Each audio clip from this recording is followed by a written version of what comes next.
Salam sepak bola, teman-teman netizen atau warganet yang saya hormati semuanya. Welcome back ke konten terbaru dari channel YouTube Triple B. Dan di konten terbaru malam hari ini sudah jelas dan pasti saya ingin memberikan review dari pertandingan babak kualifikasi Piala Dunia tahun 2026 round pertama leg pertama antara Timnas Indonesia versus Brunei Darussalam yang berakhir untuk kemenangan Timnas Indonesia dengan skor telak 6-0. Dengan hasil akhir ini berarti Indonesia hanya selangkah lagi untuk bisa lolos dari round pertama.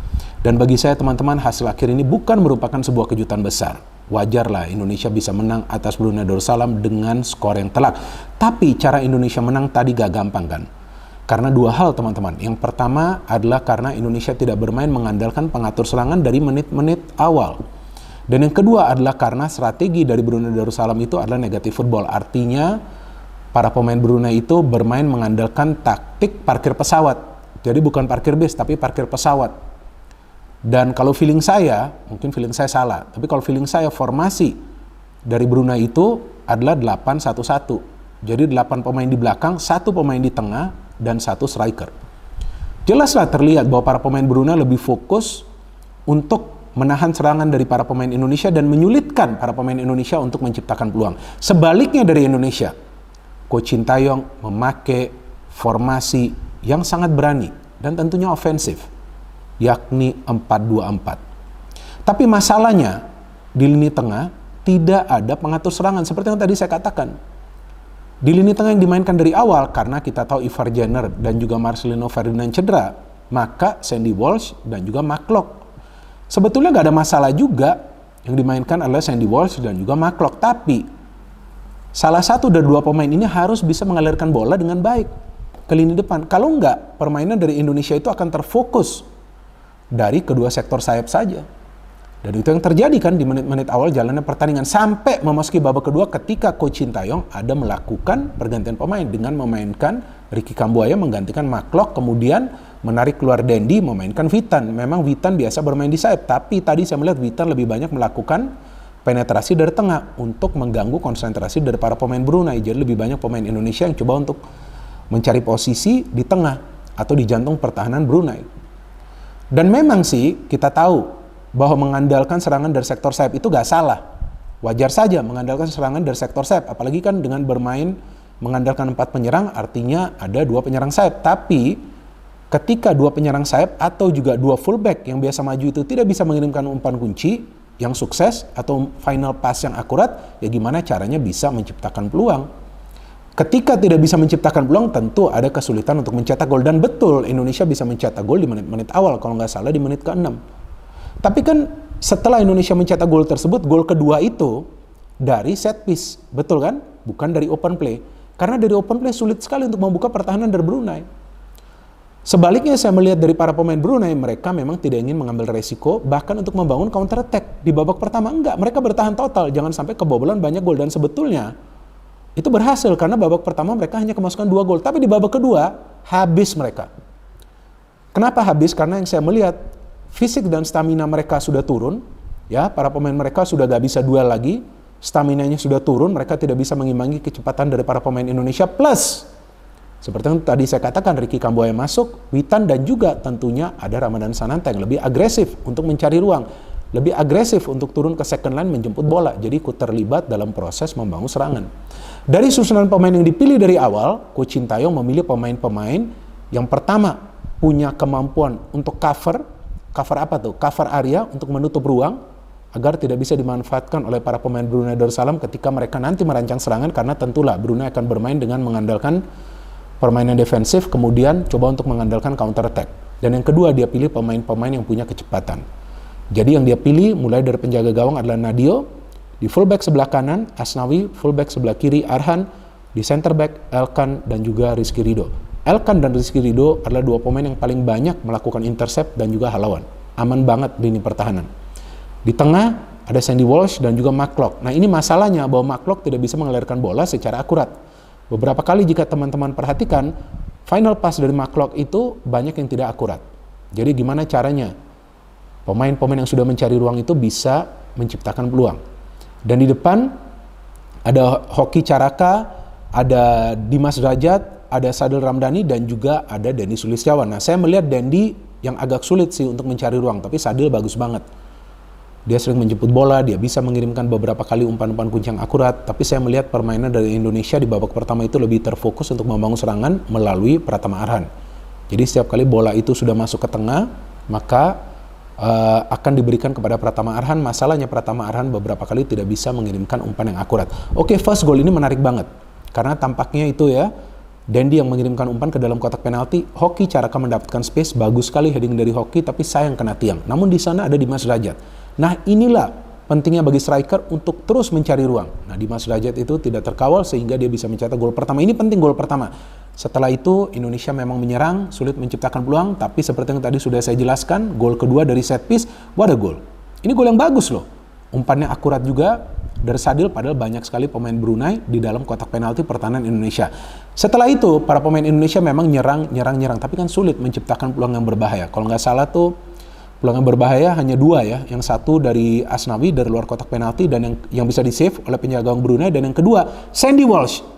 Dia shooting tapi sayang bisa diblok oleh pemain dari Brunei Darussalam.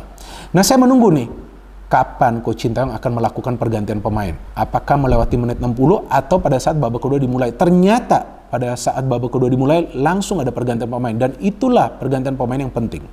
Nah, saya pernah jelaskan kepada teman-teman di salah satu konten dari channel YouTube Triple B ketika saya membahas tentang timnas Indonesia, bahwa bagi seorang pelatih, dia harus punya yang namanya rencana permainan.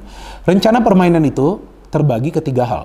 Yang pertama, plan A. Plan A itu adalah taktik permainan yang diterapkan dari awal. Yang kedua adalah plan B, ketika taktik permainan itu tidak jalan. Ketiga adalah pergantian pemain. Nah, Coach Sintayong dari awal sudah memainkan taktik menyerang dengan cepat dari kedua sektor sayap. Memang bisa mencetak 2 gol. Tapi 1 gol dari set piece dan kemudian sulit banget menciptakan peluang. Apa yang dia lakukan pada saat babak kedua dimulai? Masuk plan B. Nanti saya jelaskan plan B. Tapi kan dia pertama melakukan pergantian pemain. Pada saat babak kedua belum juga dimulai kan? Nah itu masuk ke plan C. Artinya pergantian pemain untuk mengubah permainan dari timnas Indonesia. Masuk Ricky Kambuaya menggantikan McLeod, dan juga masuk Witan Sulaiman menggantikan Denny Sulistiawan. Nah, cara bermainnya sudah beda. Jadi, cara bermainnya lebih banyak menyerang dari tengah, lebih banyak mengandalkan pemain-pemain yang melakukan pergerakan tanpa bola, menusuk ke jantung pertahanan dari Brunei, tapi pada akhirnya juga bola akan lebih banyak disuplai dari sektor sayap, dan lebih sering bola itu diberikan oleh Sadil Ramdhani atau juga Witan, atau kadang-kadang Asnawi dan juga Pratama Arhan. Artinya 2 fullback ini menjadi alternatif, tapi yang pertama akan lebih sering memberikan umpan adalah pemain yang bermain di sektor sayap. Maka itu serangan dari Indonesia lebih terstruktur, dan akhirnya kita lihat ketika memang masih sulit untuk bisa membuka pertahanan dari Brunei, dan kemudian Hoki Caraka ditarik, Ramadan masuk, baru kemudian kita lihat ada skill individu dari Sandy Walsh. Bagus sekali Sandy Walsh bermain malam hari ini, umpan-umpan dia banyak yang akurat, dan pengambilan keputusan yang tepat. Ketika dia melakukan pergerakan individu, dia dijatuhkan, Ramadan Sananta mengambil penalti dan mencetak gol. Setelah itu semakin terbuka permainan dari Indonesia, dan mereka bisa mencetak gol lagi dari Ramadan Sananta lagi. Kita lihat ini gol yang tidak offside, bagus sekali golnya ketika Ricky Kambuaya shooting. Ya, ini salah satu pemain pengganti, bisa di-save oleh penjaga gawang Brunei. Dan kemudian di sana ada Ramadan Sananta yang bisa mencetak gol dengan kepalanya. Memang Ramadan ini pintar sekali mencari ruang, sama seperti Dimas. Jadi kita ada 2 striker tuh di depan ya, yang sangat berbahaya. Nah setelah itu permainannya lebih cantik dari Indonesia. Sebetulnya dalam membangun serangan, Indonesia mainnya bagus. Mainnya tuh mengandalkan passing, bagus. Tapi di final pass itu yang menjadi masalah, banyak yang nggak akurat. Tapi sejak Ricky masuk, sejak Witan masuk, apalagi sejak Ramadan masuk, dia aktif menjemput bola. Nah baru permainannya lebih bervariatif. Jadi serangan lebih banyak dibangun dari tengah, walaupun akhirnya diberikan ke sayap, tapi seperti yang tadi saya katakan lagi, kepada inverted winger seperti Sadil atau Witan. Karena kemudian Sadil yang memberikan umpan cantik sekali, di mana Dimas Derajat bisa menyantap umpan tersebut, membuat skor menjadi 5-0. Ketika 5-0, saya sama sekali gak bohong. Ini saya masih ada WA-nya, saya WA ke teman saya. Ini tampaknya 6-0. Dan betul, inverted winger lainnya Witan Sulaiman memberikan umpan kepada Dimas Derajat, dia bisa kontrol bola dan dia bisa melakukan finishing, melengkapi kemenangan dari Indonesia menjadi 6-0. Jadi ini adalah permainan yang kolektif dari timnas Indonesia yang membuat mereka bisa menang dengan skor yang telak, padahal tim lawan bermain negatif football. Gak gampang ini teman-teman. Tapi karena para pemain Indonesia bermain mengandalkan aliran bola, maka itu mereka bisa menang dengan mencetak 6 gol, walaupun dari segi jumlah peluang gak banyak yang berbahaya kan. tapi efektivitas dari Indonesia untuk mengkonversikan peluang-peluang yang mereka dapat yang membuat mereka bisa mendominasi jalannya pertandingan ini dan juga bisa membuat mereka menang secara meyakinkan. Jadi apa yang Coach Sintayong katakan di awal sebelum pertandingan ini bahwa targetnya adalah untuk mencetak banyak gol, terrealisasi ketika dia bisa mengaplikasikan plan B dan juga plan C.